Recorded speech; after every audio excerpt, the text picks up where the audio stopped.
ಅವಕಾಶವನ್ನು ಹೇಳಿದ್ದೆ. ಅಲ್ಲಿ ಗುರು ಶಿಷ್ಯರನ್ನ ಪರಿಚಯ ಮಾಡ್ಯಾರ. ಗುರು ಸಾಕ್ಷಾತ್ ಚತುರ್ಮುಖ ಬ್ರಹ್ಮ ಅದಾನ, ಶಿಷ್ಯ ಅಶ್ವಲಾಯನ ಋಷಿ ಅದಾನ. ಆ ಗುರು ಶಿಷ್ಯರಲ್ಲಿ ನಡೆದ ಸಂವಾದವೇ ಈ ಉಪನಿಷತ್ತು. ಈಗ ಮುಂದಿನ 2ನೇ ಮಂತ್ರದಿಂದ 11ನೇ ಮಂತ್ರದವರೆಗೆ ಇರುವಂತಹ ಸಾರಾಂಶವನ್ನು ಹೇಳ್ತಾರೆ ಕೇಳಿ. In these mantras, Prajapati the teacher gives various sadhanas for moksha. ಈ 2ನೇ ಮಂತ್ರದಿಂದ 11ನೇ ಮಂತ್ರದವರೆಗೆ ಪ್ರಜಾಪತಿ ದ ಗುರು ಆದಂತಹ ಶಿಷ್ಯನಾದಂತಹ ಅಶ್ವಲಾಯನಿಗೆ ಮೋಕ್ಷಕ್ಕೆ ಅನೇಕ ಸಾಧನಗಳನ್ನು ಹೇಳ್ತಾನೆ. ದ ಪ್ರೈಮರಿ ಸಾಧನ ಫಾರ್ ಮೋಕ್ಷ ಈಸ್ ಜ್ಞಾನ. ಮುಖ್ಯ ಸಾಧನ ಯಾವುದು ಅಂದ್ರೆ ಜ್ಞಾನ. The supportive disciplines that lead to jnana and then to moksha, or there are other. ಜ್ಞಾನ ನೇರವಾದ ಸಾಧನ ಆದ್ರೂ ಕೂಡ ಪರಂಪರಾ ಸಾಧನಗಳು ಅನೇಕ ಅವ. ಪ್ರಜಾಪತಿ clear says that ಮಂತ್ರ ನಂಬರ್ ನ ಅನ್ಯ ಪಂಥ ವಿಮುಕ್ತಯೇ. 9ನೇ ಮಂತ್ರದೊಳಗ ಪ್ರಜಾಪತಿ ಹೇಳ್ತಾರೆ, ನ ಅನ್ಯ ಪಂಥ ವಿಮುಕ್ತೆ, ಮುಕ್ತಿಗಾಗಿ ಬೇರೆ ದಾರಿ ಇಲ್ಲ, ಯಾವುದು ಜ್ಞಾನ ಒಂದೇ ದಾರಿ. ಅಂಡ್ ಇನ್ ದ 10th ಮಂತ್ರ ನ ಅನೇನ ಹೇತುನ, other than jnanam there is no path to moksha. ಜ್ಞಾನ ಬಿಟ್ಟು ಮೋಕ್ಷಕ್ಕೆ ಬೇರೆ ದಾರಿ ಇಲ್ಲ. We should never again say there are many path to moksha. Jnana is the only path. ನಾವು ಹೇಳಬಾರದು ಮೋಕ್ಷಕ್ಕೆ ಹಲವಾರು ದಾರಿಗಳದಾವ, ಹೇಳಬಾರ್ದು. ಮೋಕ್ಷಕ್ಕೆ ಒಂದೇ ದಾರಿ, ಅದು ಜ್ಞಾನ ಮಾತ್ರ. ಅಂದ್ರ ಹಿಂಗ ಯಾವಾಗ ಆಗ್ತೈತ್ರಿ? ಜ್ಞಾನದಿಂದ ಮೋಕ್ಷ ಆಗ್ತದ ಅಂದ್ರ ಇದು ಯಾವಾಗ ಹಿಂಗ ಆಗ್ತದ ಅಂತೀರಿ?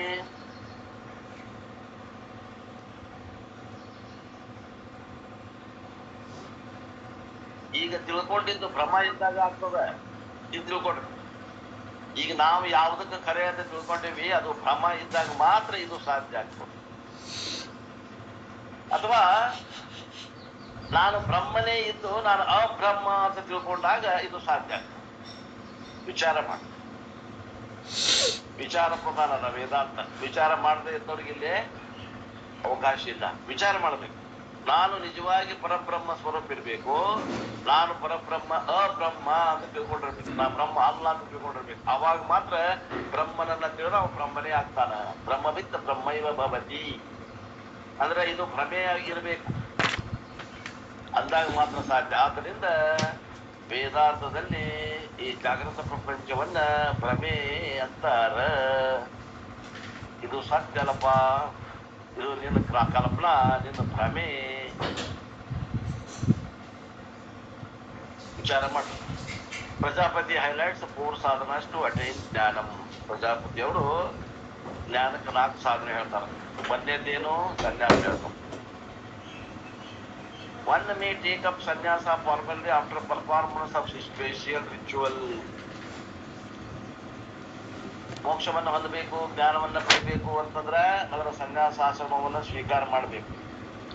ಸನ್ಯಾಸ ಆಶ್ರಮ ಸ್ವೀಕಾರ ಮಾಡಬೇಕು ಅಂದ್ರೆ ಕೆಲವೊಂದು ವೇದಾಂತದ ಪ್ರಕ್ರಿಯೆಗಳದಾವ. ಆ ಪ್ರಕ್ರಿಯೆಗಳನ್ನ ಮಾಡ್ಬೇಕಾಗ್ತದೆ. ಕರ್ಮಕಾಂಡಗತ ಪ್ರಕ್ರಿಯೆಗಳದಾವ, ಅವನು ಮಾಡ್ಬೇಕಾಗ್ತದೆ.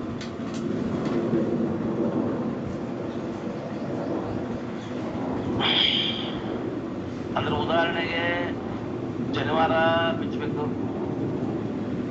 ಚಂಡಿಕೆ ಇಟ್ಕೋಬೇಕು, ಎಲ್ಲ ಚಂಡಿಕೆ ಬಿಟ್ಟು ಉಳಿದ ಕೂದಗಳನ್ನು ಕೂಡಿಸ್ಬೇಕು, ತಂದೆ ತಾಯಿಗೆ ತಿಲಾಂಜಲಿ ಅರ್ಪಿಸ್ಬೇಕು.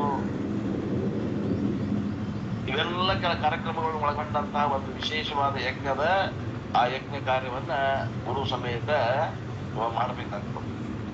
However, the spirit behind sannyasa is more important to grasp than the external renunciation. ಹೇಳಬಿಟ್ರ ನೋಡಿ. ಇಷ್ಟೆಲ್ಲ ಈ ಪ್ರಕ್ರಿಯೆಗಳಿಂದ ಕೂಡಿದಂತಹ ಸನ್ಯಾಸ ತಗೊಳ್ಳೋದು ಒಂದು ಕರ್ಮ ಐತಿ. ಆದರೂ ಕೂಡ ಶರೀರಕ್ಕೆ ಕರ್ಮ ಸನ್ಯಾಸ ಹೇಳಿಲ್ಲ, ಮನಸ್ಸಿಗೆ ಸನ್ಯಾಸವನ್ನು ಹೇಳ್ಯಾರ. ಸನ್ಯಾಸ ಅನ್ನೋದು ಹೊರಗಿಲ್ಲ, ಒಳಗದ. ಮನಸ್ಸಿಗೆ ಸನ್ಯಾಸ. ಮನಸ್ಸಿಗೆ ಅಂಗಿ ಹಾಕಕ್ ಬರಂಗಿಲ್ಲ, ಕ್ಯಾಮಿ ಬಟ್ಟೆ ಅಂತ ತಿಳ್ಕೊಂಡು ಶರೀರಕ್ಕೆ ಹಾಕ. ಇಷ್ಟ ಹಾಕಾಕ್ ಬರೋಂಗಿತ್ತಂದ್ರ ಮನ್ಸಿಗೆ ಹಾಕ್ರಿ, ದೇಹಕ್ಕೆ ಹಾಕ್ಬಾರ್ದು. ಯಾಕ ಮನಸ್ಸಿಗೆ ಸನ್ಯಾಸ ಹಾಕ್ರಿ, ಮನಸ್ಸಿಗೆ ಕ್ಯಾಮಿ ಹಾಕ್ರಿ ಅಂತಾರ. Sanyasa life consist of change in life style. ಸನ್ಯಾಸಾಶ್ರಮ ತಗೊಂಡ್ರ ನಮ್ಮ ಜೀವನ ಶೈಲಿಯಲ್ಲಿ ಬದಲಾವಣೆ ಆಯಿತು. And infrastructure in such a way that we have more time for study of Vedanta. ನಾವು ಸನ್ಯಾಸಾಶ್ರಮ ಸ್ವೀಕಾರ ಮಾಡಿದ್ದಾದ್ರ ನಮ್ಗೆ ಟೈಮ್ ಇಲ್ಲ ಅಂತಿರಲ್ಲ, ಆ ಕೊರತೆ ನೀಗ್ತದ, ಸಾಕಷ್ಟು ಟೈಮ್ ಸಿಗ್ತದ. ಈ ಗೃಹಸ್ಥಾಶ್ರಮದಲ್ಲಿ ಪ್ರವೃತ್ತಿ ಮಾರ್ಗದಲ್ಲಿ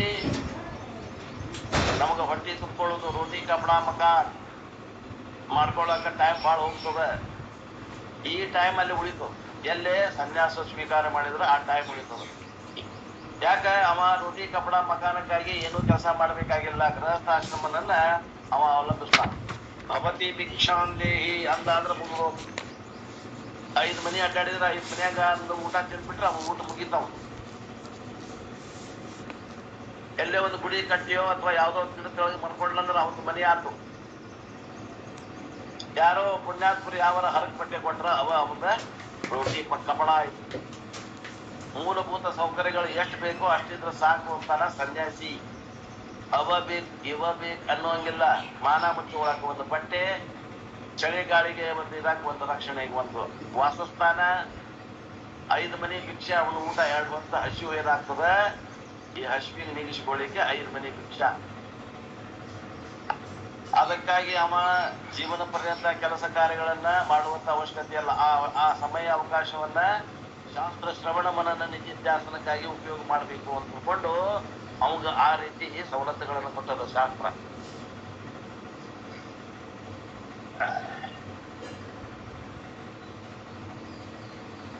But that's mental preoccupation with worldly and family affairs. ಜಗತ್ತಿನ ವಿಷಯಗಳ ಬಗ್ಗೆ ಆಗಲಿ ಮತ್ತ ಕುಟುಂಬದ ಜವಾಬ್ದಾರಿ ಆಗಲಿ ಸನ್ಯಾಸಿಗೆ ಇಲ್ಲ. A person changes his lifestyle this way in the sannyasi, even he permanently takes ಸನ್ಯಾಸ. ಈ ರೀತಿ ಪ್ರವೃತ್ತಿ ಮಾರ್ಗದಲ್ಲಿ ಇರುವುದಕ್ಕಿಂತ ನಿವೃತ್ತಿ ಮಾರ್ಗದಲ್ಲಿ ಇದ್ದವರಿಗೆ ಶ್ರವಣ ಮನನ ನಿಧಿಧ್ಯಾಸನಕ್ಕ ಅಭ್ಯಾಸಕ್ಕ ಟೈಮ್ ಸಿಗ್ತದ ಅಂತ ತಿಳ್ಕೊಂಡು ಆ ರೀತಿ ಆ ಆಶ್ರಮವನ್ನ ಸೃಷ್ಟಿ ಮಾಡಿದ ವೇದ.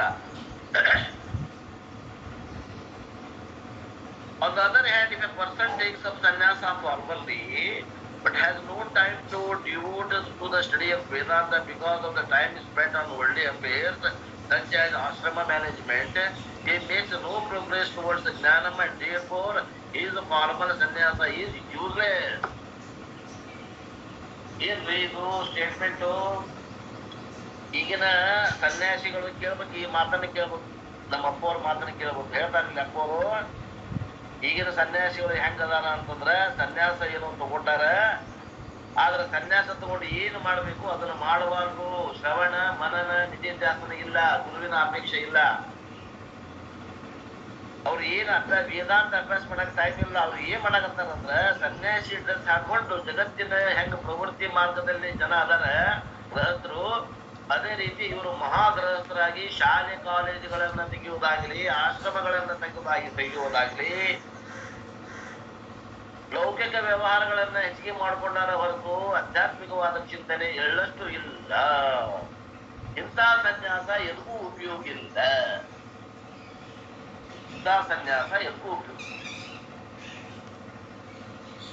ಎಂತ ಒಂದು ಧೈರ್ಯಶಾಲಿ ಮಾತು ನೋಡ್ರಿ ಇದು. ಯಾರು ಹೇಳ್ತಾರೆ ಈ ಮಾತನ್ನ ಇವತ್ತಿನ ಕಾಲದಾಗ?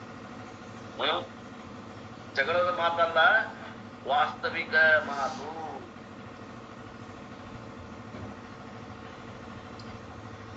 ಅಂತ ಸನ್ಯಾಸ ಉಪಯೋಗ ಇಲ್ರಿ, ಉಪಯೋಗ ಇಲ್ಲ. He is a karma yogi with busy lifestyle performing Panchamaha-yajna catering to the external world. Such a lifestyle is diagonally opposite to what is needed for the study of Vedanta. ಈ ರೀತಿ ಸನ್ಯಾಸಗಳನ್ನ ಸ್ವೀಕಾರ ಮಾಡುವುದರಿಂದ ಅವ್ರಿಗೆ ಏನೂ ಲಾಭ ಆಗುದಿಲ್ಲ. ವೇದಾಂತ ಅಭ್ಯಾಸ ಮಾಡಲಿಲ್ಲ, ಸನ್ಯಾಸ ತಗೊಂಡು ಏನು ಮಾಡೋರು? Thus, sannyasa is a changing lifestyle and infrastructure to spend more time on the Vedanta and less preoccupation with worldly affairs. ಆದ್ರಿಂದ ಸನ್ಯಾಸಾಶ್ರಮದಲ್ಲಿ ಸಾಕಷ್ಟು ಸಮಯವನ್ನ ತನ್ನ ವೈಯಕ್ತಿಕ ಉದ್ಧಾರಕ್ಕಾಗಿ ಶ್ರವಣ ಮನನ ನಿತ್ಯಾಸದಲ್ಲಿ ಕಳಿಬೇಕು. ಏನೋ ಅಲ್ಪ ಸ್ವಲ್ಪ ಈ ಜಗತ್ತಿನ ವಿಷಯದಲ್ಲಿ ಇರಬೇಕು ಅಂತಾರೆ.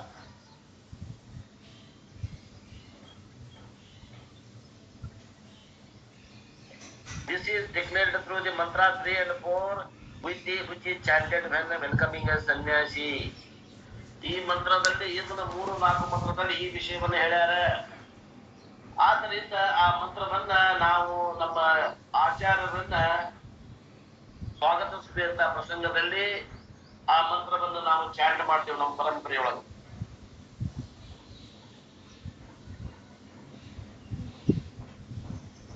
ಅದನ್ನು ಕೂಡ ಹೇಳಿದೆ.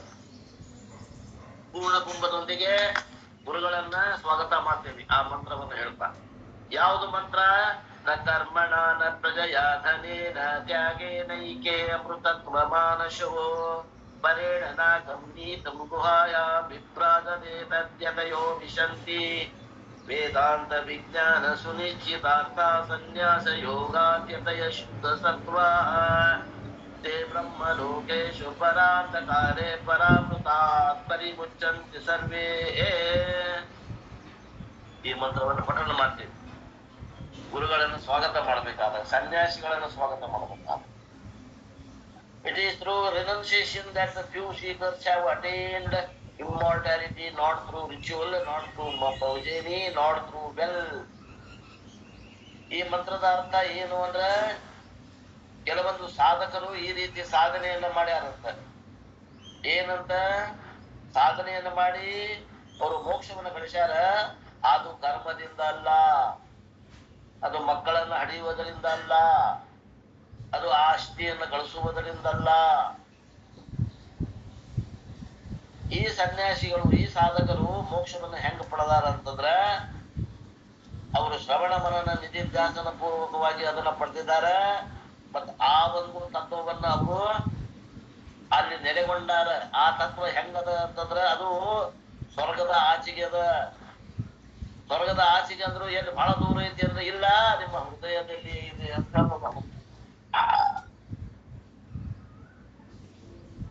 ಪರೇಣ ನಾಕಂ ಕುಹಿತಾಂ, ಬಹಳ ದೂರದಲ್ಲಿ, ಬಹಳ ದೂರದಲ್ಲಿ ಇಲ್ರಿ, ನಿಮ್ಮ ಹೃದಯದಲ್ಲಿನೇ ಇದೆ. ಅದು ಸ್ವರೂಪ ಅನ್ನುವಂಥದ್ದು ದೂರ ಇಲ್ಲ,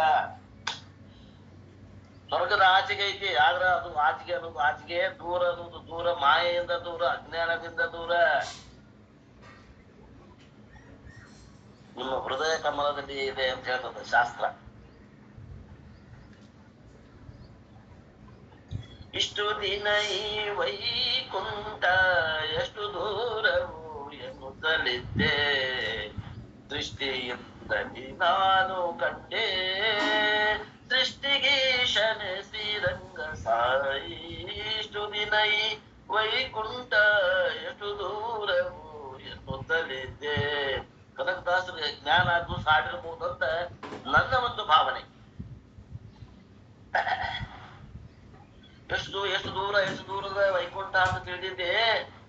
ನಾನು ದೃಷ್ಟಿಯಿಂದ ಕಂಡೆ, ಅದು ನಾನು ಅಲ್ಲಿ ನನ್ನಲ್ಲಿಂದ ಐತಿ ವೈಕುಂಠ ಅನ್ನೋದು ಕಂಡೆ ಅಂತ ಕೂಡ ಆಗ್ಬೇಕಾದ್ರೆ ಜ್ಞಾನದಿಂದ ಆಗ್ತದೋ ಏನು ಮತ್ತೆ ಎದರಿಂದ ಆಗ್ತಿತ್ತು? ವಿಚಾರ ಮಾಡ್ರಿ ಆತ್ಮೀಯರೇ. ಕನಕದಾಸರು ಸಾಮಾನ್ಯರೇನು ವಿಚಾರ ಮಾಡ್ರಿ. ವೇದಾಂತವನ್ನ ಹಸ್ತಗತ ಮಾಡ್ಕೊಂಡಿದ್ರು ಅಂತ ಅರ್ಥ ಆಗ್ತದ. ಶ್ರವಣ ಮನನ ನಿಧಿಧ್ಯಾಸನದಿಂದ ಈ ಸ್ಥಿತಿಯನ್ನ ಪಡೆದಿದ್ರು ಅಂತ ಬರ್ತದ, ಅರ್ಥ ಆಗ್ತದ. ಆದ್ದರಿಂದ ನಾವು ಶ್ರವಣ ಮನನ ನಿಧಿಧ್ಯಾಸನದಿಂದ ಈ ಶರೀರಧಾರಿಯಾಗಿದ್ದಾಗನೇ ಆ ಮೋಕ್ಷ ಸುಖವನ್ನು ಅನುಭವ ಮಾಡಬೇಕು. ಪ್ರಾರಬ್ಧ ಮುಗಿದ ನಂತರ ವಿಧೇಯಕ ಇವೆಲ್ಲ ತನ್ನಿಂದ ತಾನ ಆಗ್ತದ. ಇದನ್ನ ಬಿಟ್ಟು ಬೇರೆ ಕೆಲಸಗಳು ಅವಶ್ಯಕತೆ ಇಲ್ಲ. ನಮಗ 60ರ ಮ್ಯಾಗ ಏನಾರ ಭಗವಂತ ಆಯುಷ್ಯ ಕೊಟ್ಟಾನಂದ್ರ ನಾವು ಇದನ್ನೇ ಮಾಡಬೇಕು. ಆ ರಾಡಿ ತೊಳಿ ಕೆಲಸ ಮಾಡಬಾರದು. ಸನ್ಯಾಸಿಗಳಾದವರು 25 ವರ್ಷಕ್ಕಲ್ಲ ಇದನ್ನ ಚಾಲು ಮಾಡ್ಬೇಕು ಅಂತ ಹೇಳ್ತಾರ. ನಾವು 60ಕ್ಕೆ ಚಾಲು ಮಾಡಕ್ ಆಗೋದಿಲ್ಲ ಅಂತಾರ. ಯಾಕ್ರಿ? ಆದ್ದರಿಂದ 60ಕ್ಕಾದ್ರೂ ನಾವು ಇಟ್ಟು ದಿವಸ ಮಾಡಿದ್ದ ಲೇಟ್ ಆಗೈತೆ ಅಂತ ತಿಳ್ಕೊಂಡು ಬಹಳ ಅವಸರದಿಂದ ಸಾಧನೆ ಮಾಡ್ಬೇಕು. ಪ್ರಪಂಚ ಹೆಂಗ್ ಪಡ್ಕೊಂಡ್ ಮಾಡ್ತೀವಲ್ಲ ಅದಕ್ಕಿಂತ ಹೆಚ್ಚಿಗೆ ಇದನ್ನ ಮಾಡ್ಕೋಬೇಕಾಗ್ಯದ. ಇದಕ್ಕಾಗಿ ಯಾವಾಗ ಆದೀತು ಅನ್ನುವಂಥದ್ದು ಹಬ್ಬ ಈ ಸ್ಥಿತಿ ನನಗೆ ಯಾವಾಗ ಪ್ರಾಪ್ತ ಆದೀತಪ್ಪ. ಮತ್ತೆ ಅಂತ ಕನಕದಾಸರು, ಸಿದ್ಧಾರೂಢರು, ಸ್ವಾಮಿ ವಿವೇಕಾನಂದರು, ಶಂಕರಾಚಾರ್ಯರು ಅವರು ಶರೀರಧಾರಿಯಾಗಿದ್ದು ಇದ್ರ ಸಾಧನೆ ಮಾಡ್ಯಾರ. ನಮಗೆ ಯಾಕಾಗುದಿಲ್ಲ? ನಾನು ಮಾಡಿದ್ದೀನಿ ಅನ್ನುವಂತ ಹಂಬಲ, ಪೂರ್ಣವಾದಂತ ಇಚ್ಛೆ, ಪ್ರಯತ್ನ ಇದೆ.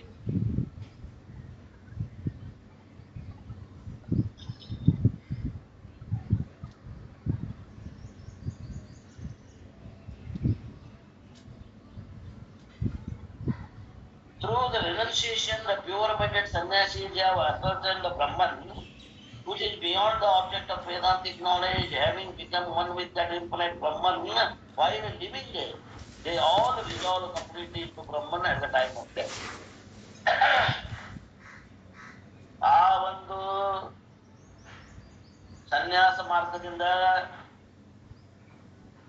ಸಾಧನ ಚತುಷ್ಟಯ ಸಂಪನ್ನರಾದಂತ ಋಷಿಗಳು, ಸನ್ಯಾಸಿಗಳು ಆ ಬ್ರಹ್ಮತತ್ವವನ್ನ ಹೊಂದಿ, ಹೆಂಗೈತದು ಬ್ರಹ್ಮತತ್ವ? ಅದು ವೇದಾಂತದ ವಿಷಯಕ್ಕೆ ಅದು ಎಂದೂ ವಿಷಯ ಆಗಿಲ್ಲ, ಅದು ಎಂದೂ ದೃಶ್ಯ ಆಗಿಲ್ಲ, ಅದು ದೃಕ್ಕದ. ಆ ದೃಶ್ಯ ಆಗದೇ ಇರುವಂತಹ ಕೇವಲ ದೃಕ್ಕಿರುವಂತಹ ಪರಮಾತ್ಮ ಸ್ವರೂಪವನ್ನ, ವ್ಯಾಪಕವಾದ ಚೈತನ್ಯವೇ ನಾನು ಅಂತ ಜೀವಂತ ಇದ್ದಾಗ ತಿಳಿದುಕೊಂಡು ಆ ಬ್ರಹ್ಮನಲ್ಲಿ ನೆಲೆಯಾಗಿ ನಿಲ್ತಾರ. ಅವರಿಗೆ ವಿಧೇಯ ಕೈವಲ್ಯ ಮುಂದ ಇದ್ದಾಗ ಪ್ರಾರಬ್ಧ ಇರುವಟ ಅವರಿಗೆ ಜೀವನ್ಮುಕ್ತಿ ಲಕ್ಷಣ ಆನಂದ, ಪ್ರಾರಬ್ಧ ತೀರ್ಥದ ವಿಧೇಯ ಕೈವಲ್ಯ ಪ್ರಾಪ್ತಿ ಆಗ್ತದ ಅಂತ ಹೇಳ್ತದೆ ಈ ಮಂತ್ರ.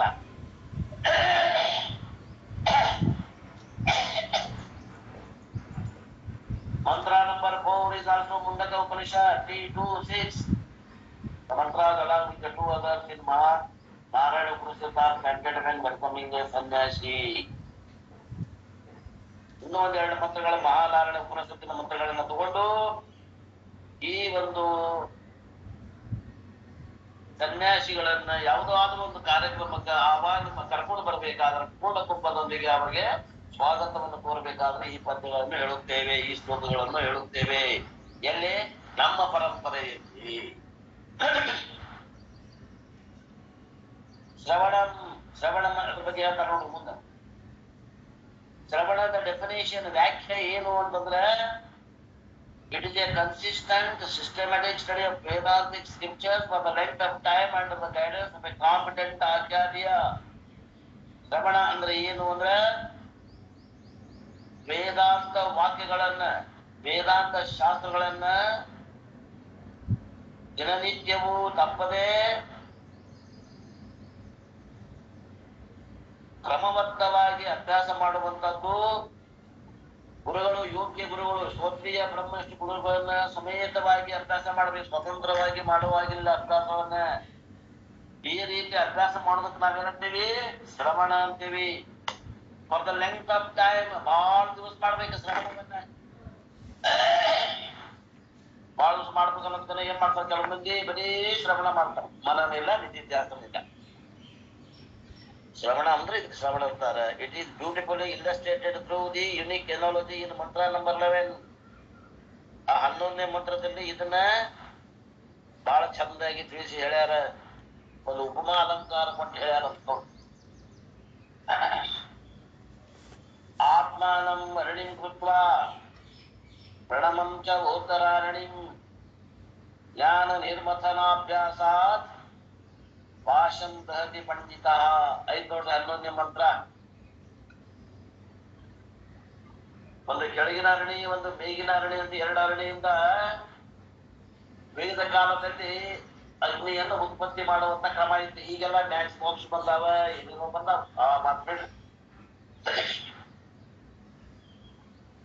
ಆ ಎರಡು ಅರಣಿಗಳಿಂದ ಮಂಥನ ಮಾಡ್ತಿದ್ರು. ನಡ ಒಂದಿಟ್ಟು ಹಳ್ಳಿಯನ್ನ ಇಟ್ಟು ಅಥವಾ ಬಡ ಹುಲ್ಲು ಇಟ್ಟು ಅದಕ್ಕೆ ಬೆಂಕಿ, ಅದು ಕಿಡಿ ಹತ್ತುತ್ತಾನೆ, ಅದು ಬೆಂಕಿ ಹತ್ತಿತ್ತು. ಆ ಬೆಂಕಿಯನ್ನ ಉತ್ಪತ್ತಿ ಮಾಡ್ತಿದ್ರು ಎರಡು ಅರಣಿಗಳ ತಿಕ್ಕುವ ಮೂಲಕ.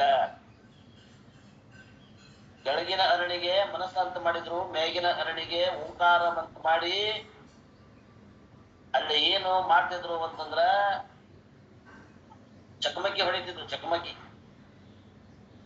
ಆ ಚಕಮಕಿ ಅಂದ್ರೆ ಏನು ಅಂದ್ರೆ ವೇದಾಂತ ವಿಚಾರವೇ ಚಕಮಕಿ. ಮತ್ ನೀವ್ ಏನದ ಅಲ್ಲಿ ತಗೊಂಡು ಬಡದಾಡಕ್ ಹೋಗ್ಬೇಡ್ರಿ, ಅಲ್ಲಿ ಕಡೆಗೆ ತಗೊಂಡ್ ಬಡದಾಡಕ್ ಹೋಗ್ಬೇಡ್ರಿ, ಚಕಮಕಿ ಹತ್ಬೇಕು. ಗುರು ಹೇಳುವತ್ನಾಗ ಒಳಗ ಅರ್ಥ ಕಳೆದುವ ಚಕಮಕಿ ಹತ್ಬೇಕು.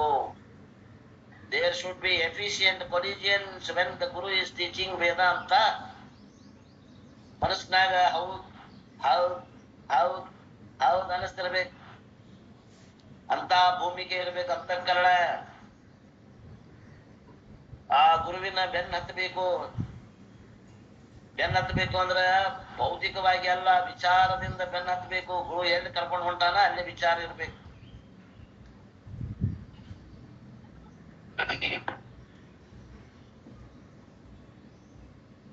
Keeping in the lower mind as the lower arani and Omkara as the upper arani, and by the practice of churning, which is in the form of inquiry, the wise man bursts down the bondage. ಅಂತಹ ಮನುಷ್ಯ ತನ್ನ ಬಂಧನವನ್ನ ಕಳ್ಕೊಳ್ತಾನೆ. ಸ್ತ್ರೀ, ಪುತ್ರ, ಧನ, ಕನಕ, ವಸ್ತ್ರ, ವಾಹನ ಇವುಗಳಿಂದ ಬಂಧತನಾಗ್ಯಾನ ಮನುಷ್ಯ. ನಿಜವಾಗಿ ಬಂಧನ ಇಲ್ಲ, ಬಂಧನ ಇಲ್ಲದೆ ಬಂಧಿತನಾಗಿ ತಿಳ್ಕೊಂಡಿದ್ದಾನ. ಆದ್ದರಿಂದ ಆ ಬಂಧವನ್ನ ಕಳಿಬೇಕಾಗ್ಯಂತಂದ್ರೆ ಇದು ಭ್ರಮೆ ಅಂತ ತಿಳ್ಕೊಂಡು ಭ್ರಮೆಯಿಂದ ಎಚ್ಚರ ಸಾಕು. ನೀವೇನು ಮಾಡ್ಬೇಕಾಗಿಲ್ಲ. ಹೇಳುವಲ್ಲ ಎಚ್ಚರ, ಉತ್ತಿಷ್ಠತ, ಜಾಗೃತ, ಪ್ರಾಪ್ಯವರ, ನಿಬೋಧತ. ಮಾಡುವುದಿಲ್ರಿ ಇಲ್ಲಿ, ಬರೀ ತಿಳ್ಕೊಂಡು ಎಚ್ಚರ ಆಗುದದ. ಮಾಡುವುದೆಲ್ಲ ಮುಗಿಸಿ ಬಂದ ನೀವು. ಕರ್ಮಯೋಗ, ಉಪಾಸನ ಯೋಗ ಮಾಡುವುದದ, ಜ್ಞಾನ ಯೋಗ ತಿಳ್ಕೊಳ್ಳೋದದ. ನಾವೇನ್ ಮಾಡಾಕತ್ತೀವಿ? ಜ್ಞಾನ ಯೋಗ ಮಾಡಾಕ್ ಹೊಂಟೇವಿ, ಕರ್ಮಯೋಗ ತಿಳ್ಕೊಳಾಕ್ ಹೊಂಟೇವಿ. ತಪ್ಪೇತ್ ನಮ್ ಗಾಡಿ. ಕರ್ಮಯೋಗ, ಉಪಾಸನ ಯೋಗವನ್ನ ಮಾಡಿ ಮನ ವಿಕ್ಷೇಪ ದೋಷಗಳನ್ನು ಕಳ್ಕೊಂಡು ಬರ್ಬೇಕು. ಆವರಣ ದೋಷ ಕಳ್ಕೊಳಾಕ ಗುರುವಿನ ಹತ್ರ. ಆವರಣ ದೋಷ ಕಳ್ಕೊಳ್ಳೋದಂದ್ರೆ ಏನರ್ಥ ಅಂತಂದ್ರೆ ಎಚ್ಚರ ಆಗೋದು. ಅದೇನು ಮಾಡೋದಿಲ್ಲ. ವಿಶ್ವದಿಂದ ತುರಿಯಾಗಿ ಎಚ್ಚರ ಆಗ್ಬೇಕಾಗ್ಯದ. ಇದು ನಿತ್ಯ ಅನ್ನೋದು ಗೊತ್ತಾಗಬೇಕಾಗ್ಯದ. ಅನಾದಿ ಅವಿದ್ಯ ನಿತ್ಯ.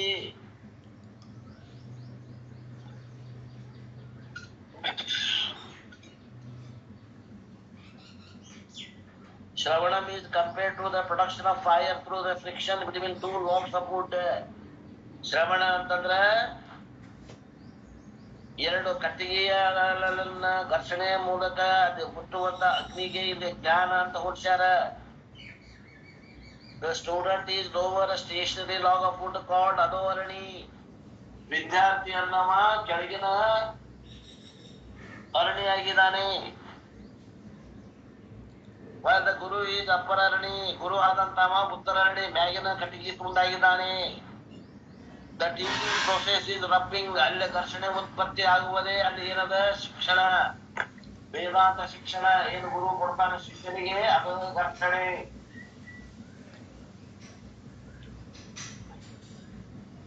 ಆ ಘರ್ಷಣೆಯೊಳಗೆ ಏನಾಗ್ತದೆ ಅಂದ್ರೆ ಸ್ಪಾರ್ಕ್ ಆಫ್ ನಾಲೆಜ್, ಜ್ಞಾನದ ಅಲ್ಲಿ ಕಿಡಿ ಹಾಕ್ತಾರ. Rubbing occurs until the spark of the knowledge are created. ಎಲ್ಲಿ ಮಠ ತಿಕ್ಕಬೇಕು, ಘರ್ಷಣೆ ಆಗಬೇಕು ಅಂದ್ರೆ ಅಲ್ಲಿ ಜ್ಞಾನದ ಕಿಡಿ ಉತ್ಪತ್ತಿ ಆಗೋ ಮಠನು ತಿಕ್ಕಬೇಕು. ಗುರು ಶಿಷ್ಯನನ್ನ ತಿಕ್ತಾನೆ. There is no rule for time limit. ಎಷ್ಟೊತ್ತನ ತಿಕ್ಕಬೇಕ್ರಿ ಇಲ್ರಿ ಗೊತ್ತಿಲ್ಲ, ಟೈಮ್ ಗೊತ್ತಿಲ್ಲ. ಎಲ್ಲಿ ಮಠ ಕಿಡಿ ಅಲ್ಲಿ ಇಳುವುದಿಲ್ಲ, ಅಲ್ಲಿ ಮಠ ತಿಕ್ಕುದ. ಕೆಲವು ಮಂದಿ ಲಘು ಕಿಡಿ ಹೇಳ್ತಾವ, ಕೆಲವು ಮಂದಿ ತಡ ಮಾಡಿ ಕಿಡಿ ಹೇಳ್ತಾವ. Just as the fire burns down all the offered oblations, Ahuti, this knowledge destroyed the abhi of all karma, sanchita, agami and even the prarabdha. ಹೆಂಗ ಒಂದು ಬೆಂಕಿ ಅದರಲ್ಲಿ ಹಾಕಿದಂತ ಹದಿಸುಗಳನ್ನ ಎಲ್ಲವನ್ನ ತಿಂದು ಬಿಡ್ತದೆಯೋ, ಹುಟ್ಟು ಬಿಡ್ತದೆಯೋ, ಹಂಗ ಈ ಜ್ಞಾನಾಗ್ನಿಯೊಳಗ ಹಾಕಿದಂತ ಶಿಷ್ಯನ ಸಂಚಿತ, ಆಗಾಮಿ, ಪ್ರಾರಬ್ಧ ಮೂರು ಕರ್ಮಗಳು ನಾಶವಾಗಿ ಹೋಗುತ್ತವೆ. ಇದು ಸುಳ್ಳಲ್ಲ, ಇದು ಕರೆ. ಇಲ್ಲಿ ಸುಳ್ಳು ಹೇಳಕತ್ತೀರಿ ಇವರು, ನಿಜವಾಗಿ ಹೇಳಕತ್ತಾರ. ಕರ್ಮಗಳನ್ನ ಸುಡುವಂತ ವಿಧಾನ ಜ್ಞಾನಾಗ್ನಿ ಮಾತ್ರ. Lord Krishna declares this in verse number 4.37 of Bhagavad Gita. ಭಗವದ್ಗೀತೆಯ 4ನೇ ಅಧ್ಯಾಯ 37ನೇ ಶ್ಲೋಕದಲ್ಲಿ ಇದೇ ಮಾತನ್ನ ಭಗವಂತ ಅರ್ಜುನಿಗೆ ಹೇಳ್ತಾನೆ.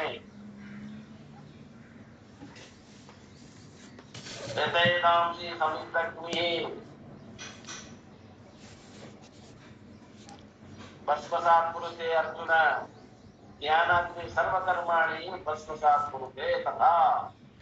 ನೋಡಿ ಭಗವಂತನ 4ನೇ ಅಧ್ಯಾಯದ ಮುಖ್ಯ ನಾವು. Oh Arjuna, the fire of knowledge reduces all karma. Hey Arjuna, ಈ ಜ್ಞಾನಾಗ್ನಿ ಅನ್ನುವಂಥದ್ದು ಏನಂದ್ರೆ ಅಗ್ನಿ. ಈ ಅಗ್ನಿಯಲ್ಲಿ ಎಲ್ಲ ಕರ್ಮಗಳು ಹುಟ್ಟು ಹೋಗುತ್ತವೆ, ಬೂದಿ ಮಾಡಲ್ಪಡುತ್ತವೆ. Just as A well kindled fire reduces the fuel to ashes. ಹಾಗಂದ್ರೆ ಚೆನ್ನಾಗಿ ಉರಿಯುತ್ತಿರುವ ಅಗ್ನಿಯಲ್ಲಿ ಏನು ಹಾಕ್ತಿದೆ ಅದೆಲ್ಲವೂ ಬೂದಿ ಆಗ್ಬೇಕು. ಹೆಂಗ ಅಲ್ಲಿ ಕರ್ಮಗಳು ಇಲ್ಲಿ ಬೂದಿ ಆಗ್ತಾವ, ಕರ್ಮ ಉಳಿಬಾರ್ದು. ಇದಿಷ್ಟು ಏನಂದ್ರು ಶ್ರವಣ. ಮನನ ಅಂದ್ರೆ ಏನ್ರಿ ಹೇಳ್ತಾರ ನೋಡ್ರಿ. Manana this is not discussed in this Upanishad. ಈ ಉಪನಿಷತ್ತಲ್ಲಿ ಮನನವನ್ನ ಹೇಳಕ್ ಹೋಗಿಲ್ಲ. But we had this completion of the sadhana. ಈ ಸಾಧನೆಗಳ ಪೂರ್ಣ ಆಗೋದಕ್ಕೆಕೊಂಡು ಬೇರೆ ಕಡೆಯಿಂದ ಕೈಗಡೆ ತಗೊಂಡ್ಬಂದು ಇಲ್ಲಿ ನಾವು ಸೇರಿಸಿದ್ದೀವಿ. Manana is remove of all doubts until this knowledge is transferred to conviction. ಮನನ ಅಂದ್ರೆ ಏನಪ್ಪಾ ಅಂತಂದ್ರೆ ವೇದಾಂತ ಹೇಳುವಂತ ಮಾತುಗಳು ನಮ್ಮ ಕಿವಿ ಮೇಲೆ ಹಾಕಿ ಹೋಗ್ಬಾರ್ದು, ಗಡಿ ಮೇಲೆ ಹಾಕಿ ಹೋಗ್ಬಾರ್ದು. ನಮ್ಮೊಳಗ ಪ್ರವೇಶ ಆಗ್ಬೇಕು, ನಮ್ಮ ಬುದ್ಧಿಗೆ ಹೌದು ಅನಿಸುವಂಗ ಮಾಡುವುದಕ್ಕೆ ಏನಂತಾರ ಮನನ. ಸಂಶಯ ನಾಶ ಮನನ. ಜ್ಞಾನ ಗೆಟ್ ಕನ್ವರ್ಟೆಡ್ ಟು ದೃಢ ಜ್ಞಾನ. ಈ ಜ್ಞಾನವು ಇದೆ ದೃಢ ಜ್ಞಾನವಾಗಿ ಪರಿವರ್ತನೆ ಹೊಂದದ. ಅಂಡ್ ಪ್ರಜ್ಞೆ ಗೆಟ್ ಕನ್ವರ್ಟೆಡ್ ಟು ಸ್ಥಿರ ಪ್ರಜ್ಞೆ. ಪ್ರಜ್ಞೆ ಹೋಗಿ ಸ್ಥಿರ ಪ್ರಜ್ಞೆ ಆಗ್ತದೆ. ನಾನು ಜೀವ ಅನ್ನೋದು ಹೋಗಿ ನಾನು ಬ್ರಹ್ಮ ಅನ್ನುವಂತ ಪ್ರಜ್ಞೆ ಬರ್ತದೆ. ನಾನು ವಿಶ್ವ ಅನ್ನುವಂಥದ್ದನ್ನು ಬಿಟ್ಟು ನಾನು ತುರಿಯ ಅನ್ನುವಂತ ಪ್ರಜ್ಞೆ ಬರ್ತದೆ. ನನ್ನ ಮೂಲಭೂತವಾಗಿ ನನ್ನ ಇರುವಿಕೆಯನ್ನ ಬದಲಿ ಆಗ್ತದೆ. ಈ ಜ್ಞಾನದಿಂದ ನನ್ನ ಮೂಲ ಸ್ಥಿತಿ ಏನಂತ ಮೊದಲ ವಿಶ್ವ ಅಂತ ಸ್ಥಿತಿ ಈಗ ತುರಿಯ ಅನಿಸ್ಕೊತೀನಿ.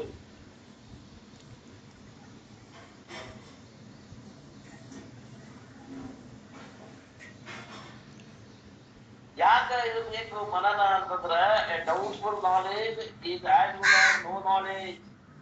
ನೋಡ್ರಿ, ಜ್ಞಾನ ಸಂಶಯದಿಂದ ಕೂಡಿತ್ತು ಅಂದ್ರೆ ಆ ಜ್ಞಾನದಿಂದ ನಮಗ ಫಲ ಸಿಗುತ್ತೆ. ನಿಸ್ಸಂಶಯ ಜ್ಞಾನ ಇದ್ರೆ ಮಾತ್ರ ಫಲ ಸಿಗ್ತದ. ಆದ್ದರಿಂದ ನಮ್ಮ ಸಂಶಯ ಹೋಗಬೇಕಾಗ್ತದೆ. ನಾ ಹೆಂಗ ಪರಮಾತ್ಮ ಆಗ್ತೀನಿ, ನನಗೊಂದು ಹುಲ್ಲುಗಡ್ಡೆ ಹುಟ್ಟಾಕ್ ಬರಂಗಿಲ್ಲ, ನನಗ ಪರಮಾತ್ಮ ಅಂತ ಶಾಸ್ತ್ರ ಹೇಳ್ತದ. ನಾ ಹೆಂಗ ಪರಮಾತ್ಮ ಆಗ್ತೀನಿ ಅಂತ ಬರ್ತದಲ್ಲ, ಆ ಸಂಶಯಗಳು ಏನದಾವು ಅಷ್ಟು ಬರದಾಗುತ್ತ ಏನಂತಾರ ಮನನ.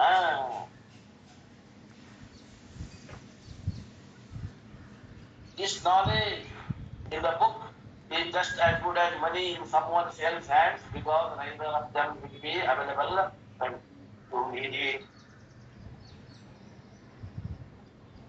ಪುಸ್ತಕದಾಗಿದ್ದಂತ ಜ್ಞಾನ ನಮಗ ಉಪಯೋಗ ಬರೋದಿಲ್ಲ ಅಂತಾರು. ಯಾಕಂದ್ರೆ ರೊಕ್ಕ ನಮ್ ಕೈಯಾಗಿರ್ಬೇಕು ಅಂತ ಖರ್ಚು ಮಾಡಕ್ ಬರ್ತದ. ಮತ್ತೊಬ್ಬರ ಕೈ ರೊಕ್ಕ ಇತ್ತಂದ್ರೆ ಏನ್ ಮಾಡ್ತೀರಿ, ನಮಗ್ ಉಪಯೋಗ ಬರ್ತೈತೆ ಅನ್ನೋದು ಕೊಡ್ತೀರಂತಾವ. ಈಗಿಲ್ಲಪ್ಪ ಕೊಡ್ತೀರಿ, ನಮಗ್ ಉಪಯೋಗ ಬೀಳುದಿಲ್ಲ. The definition of conviction is that the content of the knowledge is fact for me. ಏನ್ ಇಷ್ಟ ಅಂತಂದ್ರೆ ನಮ್ಮ ಮನವರಿಕೆ ಆಗೋದು ಅರ್ಥ ಅಂದ್ರೆ ಏನಪ್ಪಾ ಅಂತಂದ್ರೆ ಇದು ವೇದಾಂತ ಜ್ಞಾನ ಈಗ ನನ್ನ ಜ್ಞಾನ ಅನಿಸ್ಕೊಳ್ತದ. ಅವಾಗ ನಮ್ಗೇನಂತೀವಿ ನಾವು, ಅದು ಮನದಟ್ಟಾದ ಜ್ಞಾನ, ಯಥಾರ್ಥ ಜ್ಞಾನ ಅಂತೇಳಿ. The content of that conviction is ಬ್ರಹ್ಮ ಸತ್ಯಂ ಜಗನ್ಮಿಥ್ಯ ಜೀವೋ ಬ್ರಹ್ಮೈವ ನಾಪರಃ.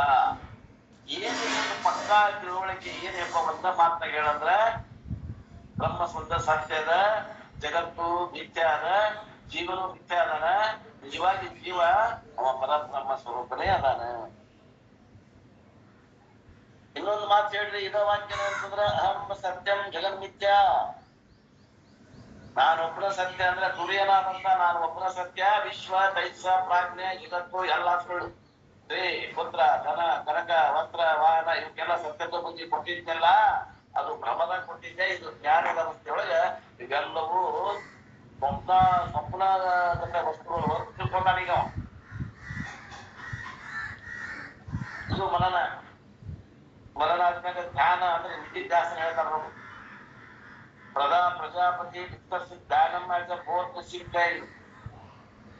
Dhanam is beautifully brought out in Kaivalya Upanishad, the unique topic that is not found in the ದಶೋಪನಿಷ ಇಲ್ಲಿ ನಿಧಿಧ್ಯಾಸನವನ್ನ ಧ್ಯಾನದ ಹೆಸರಲ್ಲಿ ಹೇಳಕ್ ಹೋಗ್ಯಾರ.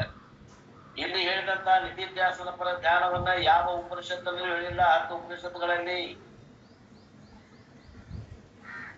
Chapter number 6 of Bhagavad Gita is based on this beautiful portion. ಭಗವದ್ಗೀತೆ 6ನೇ ಅಧ್ಯಾಯ ಧ್ಯಾನ ಯೋಗ ಅದು ಕೈವಲ್ಯ ಉಪನಿಷತ್ತಿನ ಈ ಒಂದು ಭಾಗವನ್ನು ಅನುಸರಿಸಿಕೊಂಡ ಅದು ಬಂದದ.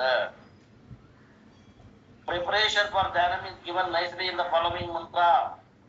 ಧ್ಯಾನವನ್ನು ಮಾಡಬೇಕಾದ್ರೆ ಏನು ಪೂರ್ವ ತಯಾರಿ ಅನ್ನೋದು ಈ ಕೆಳಗಿನ ಮಂತ್ರದಲ್ಲಿ ಹೇಳಬೇಕು. ವಿವಿಧ ದೇಶೇಶ ಸುಖಾಸನಸ್ಥಃ ಶುಚಿ ಸಮಗ್ರೀವ ವಿರಹ. ಭಗವದ್ಗೀತೆ 6ನೇ ಅಧ್ಯಾಯ 5ನೇ ಶ್ಲೋಕ ನೋಡ್ಕೊಳ್ತಾರೆ. Beginning in the highest order of sannyasa, one should be seated in comfortable posture with unity in the student. ಸನ್ಯಾಸ ಆಶ್ರಮದಲ್ಲಿ ಕುತ್ಕೊಂಡು ಧ್ಯಾನವನ್ನು ಮಾಡಬೇಕು. ಒಂದು 28 ನಿಮಿಷ ಕೂಡಲು ಒಂದು ಶರೀರದ ಒಂದು ಭಾಗದಲ್ಲಿ ಅಲುಗಾಡ್ಕೊಂಡು ಕೂಡುವುದಕ್ಕೆ ಏನಂತಾರ? ಒಂದು ಧ್ಯಾನ ಅಂತಾರ. ಯಾವುದೇ ಆಸನ ಕೂಡ್ರಿ ಅಷ್ಟು ನಿಮಿಷ ತನಕ 28 ನಿಮಿಷ ಮಟನು ಶರೀರ ಆಗಲಿ ಮನಸ್ಸಾಗಲಿ ಬದಲಾವಣೆ ಆಗಬಾರದು. Keeping the body neck and intact. ಯಾವಾಗಲೂ ಶರೀರ ಮತ್ತು ಬೆನ್ನು ಮತ್ತು ಕುತ್ತಿಗೆ ಇವು ಮೂರು ಒಂದಲ್ಲ ಇಲ್ಲ ಇರಬೇಕು. ಡೊಂಕ ಆಗಿರಬಾರ್ದು. One should restrain all the sense organs. 5 ಜ್ಞಾನೇಂದ್ರಗಳನ್ನ ನಿಯಂತ್ರಣ ಮಾಡಬೇಕು. ಅವ್ರು ಎಲ್ಲ ವಿಷಯಗಳೇ ಹೋಗ್ತೇವಂತವ ಹೋಗಿ ಅಂತ ಆಮೇಲೆ ಈಗ ಬೇಡ ಬಾಯಿದೆ ಕುಡಿಸ್ಬೇಕು.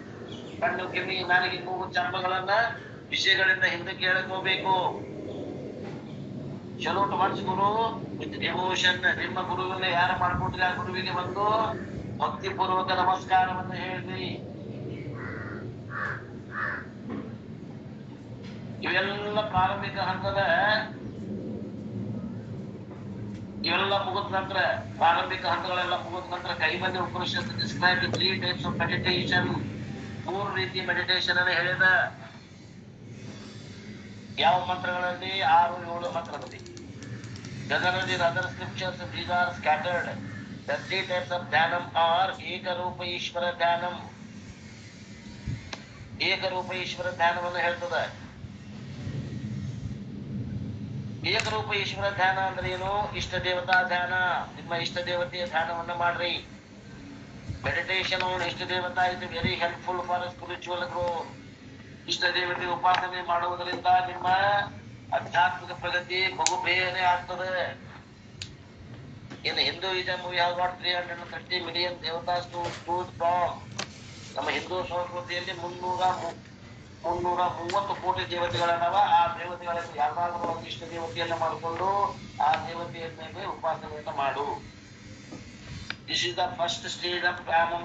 ಇದಕ್ಕೆ 1ನೇ ಹಂತದಲ್ಲಿ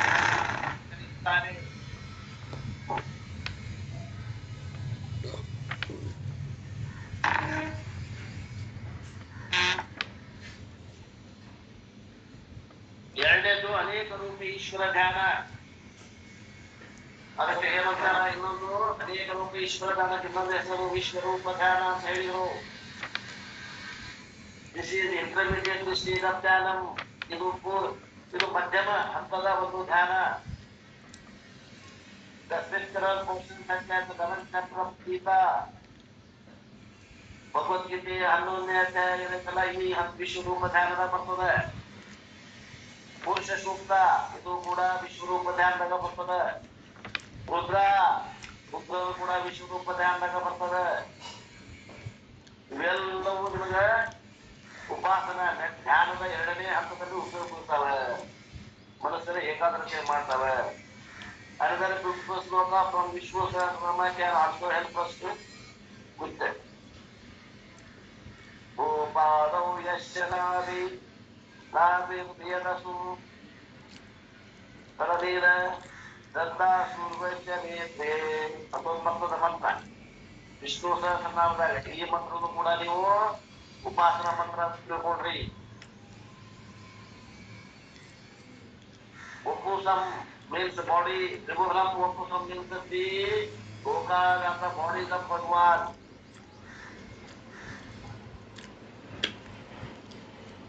ಅರೂಪ ಈಶ್ವರ ಧ್ಯಾನ ಮೂರನೇದು ಯಾವುದು ಒಂದೇದು ಏಕರೂಪ ಎರಡನೇದು ಅನೇಕ ರೂಪ ಮೂರನೇದು ಅರೂಪ ಈಶ್ವರ ಧ್ಯಾನ ಇದು ಶ್ರೇಷ್ಠವಾದ ಧ್ಯಾನ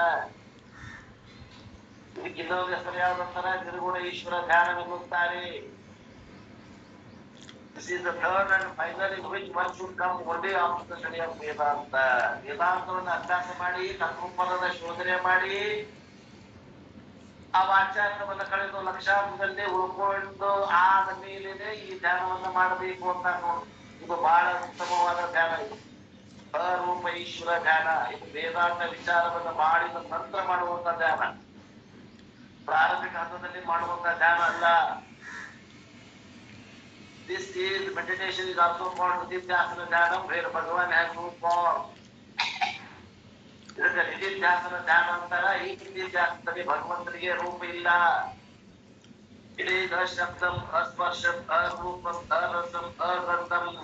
ಇಲ್ಲಿ ಭಗವಂತನ ಸ್ವರೂಪ ಹೆಂಗದ ಅಂದ್ರ ಅಶಬ್ದಂ ಶಬ್ದ ಇಲ್ಲ, ಅಸ್ಪರ್ಶಂ ಮುಟ್ಟಿಗೆ ಆಗುವುದಿಲ್ಲ, ಅರೂಪಂ ಅಲ್ಲಿ ನಾಮರೂಪ ಇಲ್ಲ, ಅರಸಂ ಅಲ್ಲಿ ರಸ ಅನ್ನೋದಿಲ್ಲ, ಅಗಂಧಂ ಅಂದ್ರೆ ಅಲ್ಲಿ ಗಂಧವೂ ಕೂಡ ಇಲ್ಲ. ಇಂಥ ತತ್ವ ಯಾವ್ರಿ ಅದು? ಅದು ನೀನಪ್ಪ, ಅದು ನೀರು ಬಿಟ್ಟು ಬೇರೆ ಇಲ್ಲವೋ ತಮ್ಮ ಹೇಳ್ತದ ವೇದಾಂತ. It is Advaita, it is ಅಭೇದ ಜ್ಞಾನಂ. ಜೀವಾತ್ಮ ಪರಮಾತ್ಮ ಅಭೇದ ಜ್ಞಾನಂ. The number 6 mantra describes about arupam anekam, while the mantra 7 discusses about ದೇವತಾ ಧ್ಯಾನಂ. ಈ ಉಪನಿಷತ್ತಿನ 6ನೇ ಮಂತ್ರದಲ್ಲಿ ಅರೂಪ ಮತ್ತು ಅನೇಕ ರೂಪ ಧ್ಯಾನವನ್ನು ಹೇಳಲಾಗಿದೆ ಮತ್ತು 7ನೇ ಮಂತ್ರದಲ್ಲಿ ಇಷ್ಟ ದೇವತಾ ರೂಪ ಧ್ಯಾನದ ಮಂತ್ರವನ್ನು ಹೇಳಲಾಗಿದೆ. ಕೈವಲ್ಯ ಉಪನಿಷತ್ ಸಜೆಸ್ಟ್ ಉಮಾ ಸಹಾಯಂ ಪರಮೇಶ್ವರಂ, Lord Shiva accompanied by Parvati as ಇಷ್ಟ ದೇವತಾ, one can take as a ದೇವತಾ. ಉಪನಿಷತ್ ಕೈವಲ್ಯ ಉಪನಿಷತ್ತು ಯಾವ ಧ್ಯಾನ ಮಾಡಂತಾರ? ಉಮಾ ಸಹಾಯ ಪರಮೇಶ್ವರಂ. ಉಮಾ ಸಹಿತ ಪರಮೇಶ್ವರನ ಧ್ಯಾನವನ್ನ ಮಾಡ್ರಿ ಅಂತ ಹೇಳ್ತಾರ. Lord Shiva accompanied by Parvati as ಇಷ್ಟ ದೇವತಾ. ಶಿವ ಪಾರ್ವತಿಯರನ್ನ ಇಷ್ಟ ದೇವತೆಯಾಗಿ ಆರಾಧನೆ ಮಾಡ್ರಿ ಅಂತ ಇಂದ ಉಪನಿಷತ್ತಲ್ಲಿ ಹೇಳ್ತಾರೆ. ಒನ್ ಕ್ಯಾನ್ ಟೇಕ್ ಎನಿ ದೇವತಾ. ನೀವು ಯಾವುದೇ ದೇವತೆಯನ್ನ ತಗೊಂಡು ಮಾಡ್ರಿ, ಒಟ್ಟು ಮಾಡ್ರಿ.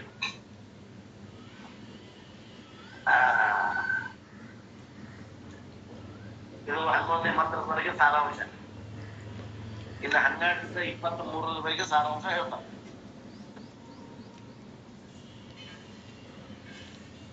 ಈ ಮಂತ್ರಗಳು ಎಲ್ಲಿ 12ರಿಂದ 20 ಇವು ಈ ಒಂದು ಉಪನಿಷತ್ತಿನ ಮುಖ್ಯವಾದ ವಿಷಯವನ್ನು ಮಾತನಾಡುತ್ತವೆ.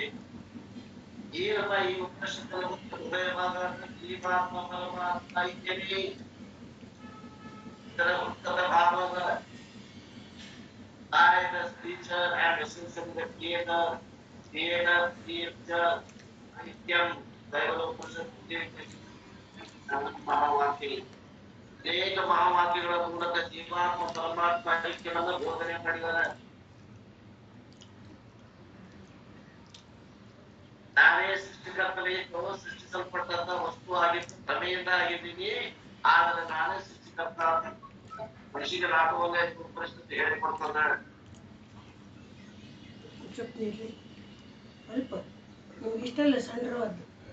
ಅನೇಕ ಮಹಾವಾಕ್ಯಗಳು ಈ ಭಾಗದಲ್ಲಿ ಉಪನಿಷತ್ತು ನಮಗೆ ತಿಳಿಸಿಕೊಟ್ಟಿದ್ದಾರೆ.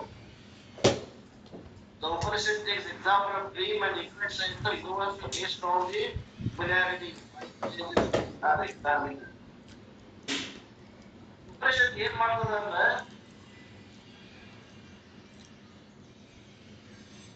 ನಮ್ಮ ಕನಸಿನ ಉದಾಹರಣೆ ತಗೊಂಡು ಸಾಮಾನ್ಯವಾಗಿ 5 ಅಂಶಗಳನ್ನ ಆ ಕಡಲಲ್ಲಿ ಸಾಮಾನ್ಯ ಸಾಮಾನ್ಯ ಯಾವ್ದನ್ನ ನಾವು ಜಾಗ್ರತ ಅಂದ್ರೆ ಖರೆ, ಸ್ವಪ್ನ ಅಂದ್ರೆ ಸುಳ್ಳು ಅಂತ ಮಾಡಿದ್ವಿ. ಉಪನಿಷತ್ ಏನ್ ಹೇಳ್ತದಂದ್ರ ಈ ಕೆಳಗಿನ 5 ಅಂಶಗಳಲ್ಲಿ ಸ್ವಪ್ನ ಇಲ್ಲಿಕೊಂಡು ಜಾಗ್ರತ, ಜಾಗ್ರತ ಇಲ್ಲಿಕೊಂಡು ಸ್ವಪ್ನ ಅಂತ ಹೇಳಿದ ಯಾವ 5 ವಿಷಯ? Number 1, as a waker I come under the spell of sleep.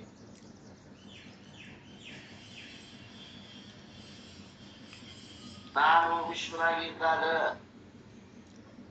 ನನಗ ನಿದ್ರಿ ಪ್ರಭಾವದಿಂದ ನನ್ನನ್ನು ನಾನು ಮರಿತೀನಿ. ಆ ನನ್ನ ಮರ್ತಾಗ ನಾನು ಸ್ವಪ್ನವನ್ನ ಸೃಷ್ಟಿ ಮಾಡ್ತೀನಿ.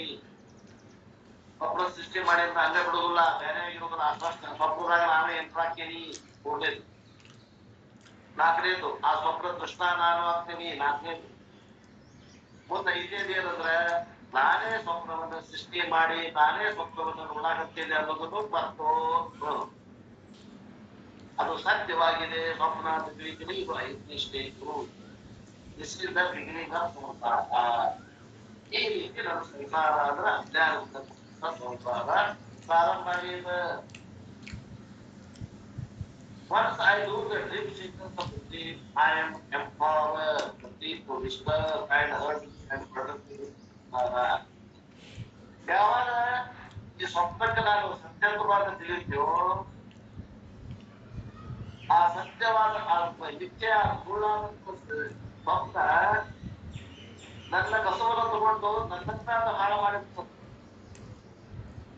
ಮತ್ ನನಗೆ ನೋವು ಕೊಡ್ತದ, ನನಗ ಸಂಸಾರ ದುಃಖಗಳನ್ನು ಕೊಡ್ತದ ಅಂತ ಹೇಳ್ತಾವು. The only way to duration from samsara is to take the ಅಂದ್ರೆ ಈ ಒಂದು ಸ್ವಪ್ನದಿಂದ ನಾವು ಪಾರಾಗಬೇಕಂದ್ರೆ ಏನ್ ಮಾಡ್ಬೇಕು ಅಂದ್ರೆ ಇದು ಜಾಗೃತ ಅಲ್ಲ, ಇದು ಸ್ವಪ್ನ ಅಂತ ತಿಳ್ಕೊಂಡು ಹೊರಗೆ ಬರ್ಬೇಕು. ಈ ಜಾಗೃತಕ್ಕೆ ಸತ್ಯ ಕೊಡ್ತೇವಲ್ಲ, ಇದು ಸ್ವಪ್ನ ಅಂತ ಮತ್ತೆ ತಿಳ್ಕೊಂಡು ಮರುಸ್ಥಾಪನೆ ಮಾಡಬೇಕು. ಆದ್ದರಿಂದ ನಾನು ಗುರಿಯಲ್ಲಿ ಇದ್ದೇನೆ, ನಾನು ಸ್ವಪ್ನದಲ್ಲಿ ಕಂಡಂತ ವಿಶ್ವ ಅಲ್ಲ, ನಾನು ಗುರಿಯಲ್ಲಿದ್ದೇನೆ ಅಂತ ತಿಳ್ಕೋಬೇಕಾಗಿದೆ. ಒಂದ್ಸಲ ನಾವು ಮರುಸ್ಥಾಪಿಸಿದ್ದೀವಿ ನಾನು ಗುರಿ ಆದ ಅಲ್ಲಿಗೆ ಏನದ ಆ ಡ್ರೀಮ್ ಆ ಸ್ವಪ್ನ ಏನದ ಶಕ್ತಿ ಕಡೆ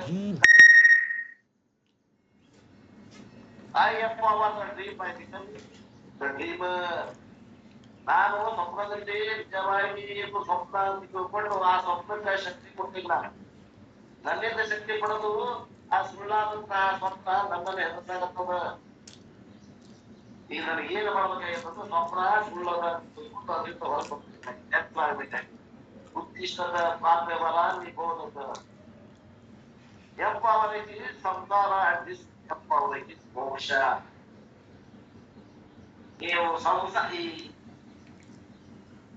ಸ್ವಪ್ನ ದೃಶ್ಯವಾದಂತಹ ಈ ಪ್ರಪಂಚದ ಸತ್ಯದ ಬುದ್ಧಿ ಕೊಟ್ಟರೆ ಹತ್ರ ನಿಮ್ಗೆ ಸಂಸಾರ ಪ್ರಾಪ್ತಿ ಆಗ್ತದ, ದುಃಖ ಪ್ರಾಪ್ತಿ ಆಗ್ತದೆ. ಅದು ಕನಸದ ತಿಳ್ಕೊಂಡು ಅದರ ಶಕ್ತಿ ಕಸ್ಕೊಂಡ್ಬಿಟ್ರಿ ಅಂತಂದ್ರೆ ಅದ್ರ ಶಕ್ತಿ ಏನಾಗ್ತದ, ಅದು ನಿಮ್ಗೆ ತಯಾರಿ ಆಗ್ತದೆ. The same concept can be exchanged, extended to understand the word. ಇದೇ ರೀತಿ ಇನ್ನೊಂದು ಇದೇ ರೀತಿ ಏನ್ ಹೇಳ್ಕೊಡ್ತಾರ, ಇದೇ ರೀತಿಯಿಂದ ನಾವು ಇನ್ನೊಂದು ವಿಚಾರ ಮಾಡಿದ್ರ ಜಾಗೃತ ಪ್ರಪಂಚ ಇದು ಸ್ವಪ್ನದ, ಇದು ಸೂಪರ್ ಡ್ರೀಮ್ ಅದ. ನಾನು ಗುರಿಯಲ್ಲೇ ಇದ್ದೇನೆ ಅಂತ ತಿಳ್ಕೊಳಕ becomes the case of cause of samsara in the correct manner. ಈ ಕೆಳಗಿನ ರೀತಿ ವಿಚಾರ ಮಾಡಿದ್ರು ಆಗ್ತದೆ. ಇನ್ನೊಂದು ರೀತಿಯಿಂದ ಹೇಳ್ತಾರೆ, ಇಲ್ಲೂ 5 ಸ್ಟೆಪ್ ಅದಾವ. ಯಾವ್ದು ಅನುಕೂಲ ಆಗ್ತದ ಅದನ್ನ ಮಾಡ್ಲಿ ಅಂತ ಹೇಳ್ತಾರ. ಒಂದೇದು I come under the spell of sleeper state called ಮಾಯಾ.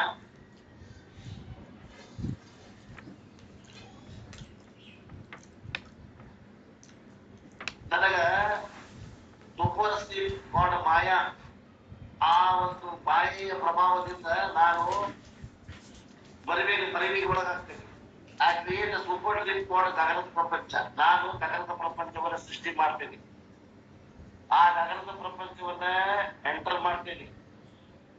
ಆ ಗಗನದ ಪ್ರಪಂಚವನ್ನ ನೋಡಿ ನಾನು ಎಂಟರ್ ಆಗಿ ನಾನೇ ಆ ಗಗನದ ಪ್ರಪಂಚವನ್ನ ನೋಡುವ ಅಂತ ದೃಕ್ಕಾಗ್ತೇನೆ.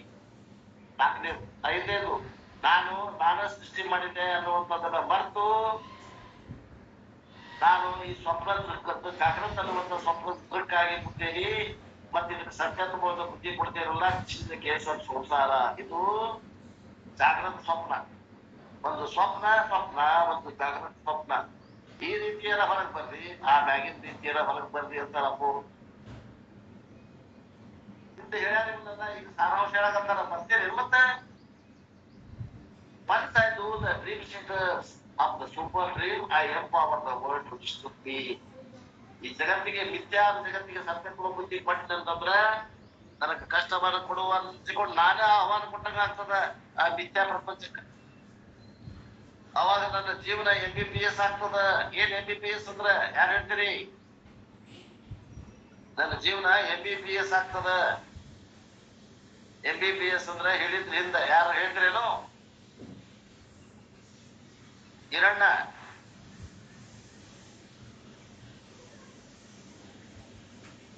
ಅದಾರ ಏನು ಹಿರಣ್ಣ?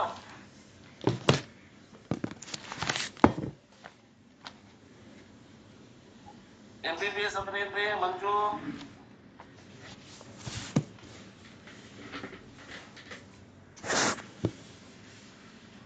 ಪ್ರಕಾಶ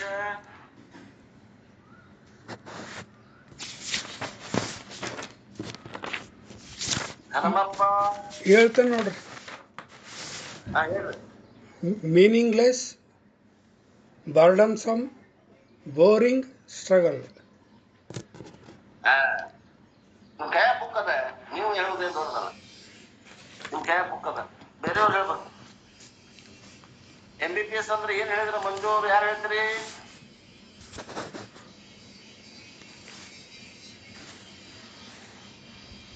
ಹೇಳಿರ್ತೀರಿ ಹೇಳ್ರಿ ಪ್ರಕಾಶ್ ಅವ್ರ.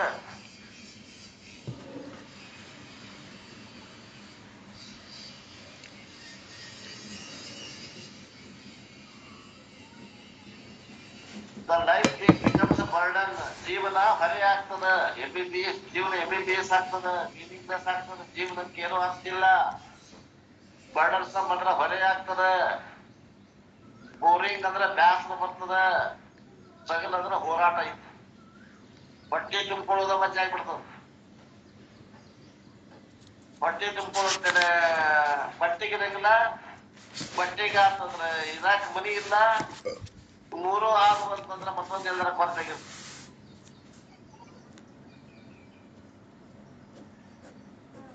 The solution is to discover that I am not the super dreamer, but the super awaker. ಸ್ವಪ್ನದಾಗ 7 ವರ್ಷ ಕೆಲಸ ಹೆಂಗೈತೋ, ಎದ್ದ ಮ್ಯಾಗ ಸ್ವಪ್ನ ಹೆಂಗ್ ಸುಳ್ಳಾಗ್ತೈತೋ, ಹಂಗ ಜಾಗ್ರತ ಅನ್ನುವಂತ ಸ್ವಪ್ನದಿಂದ ಜ್ಞಾನ ಮುಖಾಂತರ ಎಚ್ಚರ ಆದಾಗ ಅವಾಗ ನೀವು ಸೂರ್ಯ ಅನ್ನುವಂತ ಜ್ಞಾನ ನಿಮ್ಗೆ ಗೊತ್ತಾಗ್ತದ. Which is otherwise called ಅಬ್ರಹ್ಮಾಸ್ಮಿ.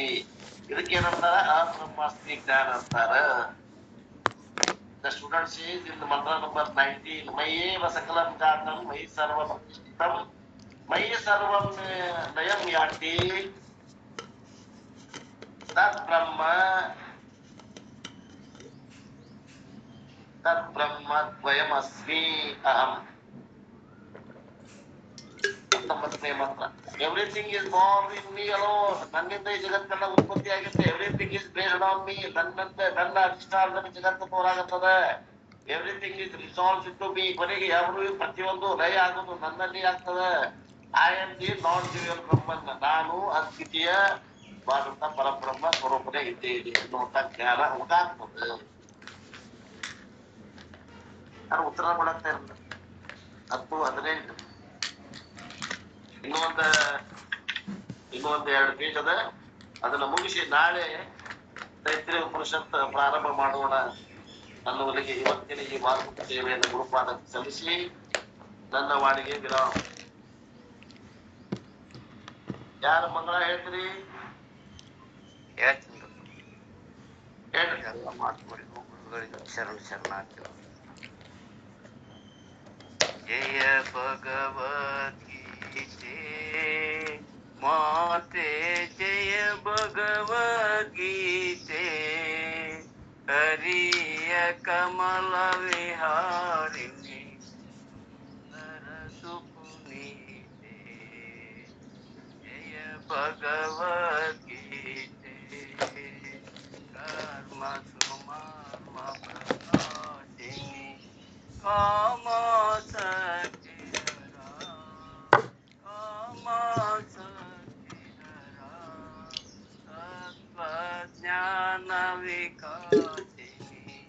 ತತ್ವಜ್ಞಾನ ವಿಕಾಸಿನಿ ವಿದ್ಯಾ ಬ್ರಹ್ಮ ಪರ. ಓಂ ಜಯ ಭಗವದ್ಗೀತೆ. चल भक्ति विदायिनी निर्मल मलहारी निर्मल मलहारी चरण रस प्रदायिनी चरण रस प्रदायिनी सब विधि सुखकारी ओम जय